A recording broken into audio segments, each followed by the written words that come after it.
Hej alle sammen og velkommen til den her video. I dag så har jeg min lillebror Conrad med, og vi skal smage på frysetørret slik. Nå, men lad os bare få åbnet, tænker du ikke også det? Ja.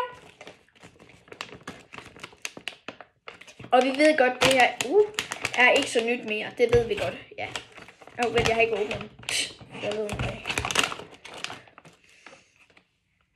De ser simpelthen sådan her ud. Vi tager lige en op, så I kan se dem. Sådan. Connie viser også lige hans. Og hvordan lige at se sådan her. Yes. Og man kan købe den normalt i storcenteret. Til hvad? Til 28 kroner.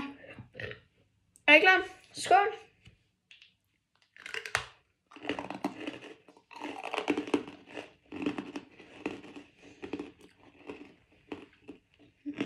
Hvad er det smager af? Det er noget svensk. Jeg tror, det er sådan lidt blåbærvej. Jeg synes, de skal købe den. Den er meget god. Og jeg giver den her 10 ud af 10. Og dem her, fuck. Nå, dem her, dem giver jeg 10 ud af 10. Hej hej.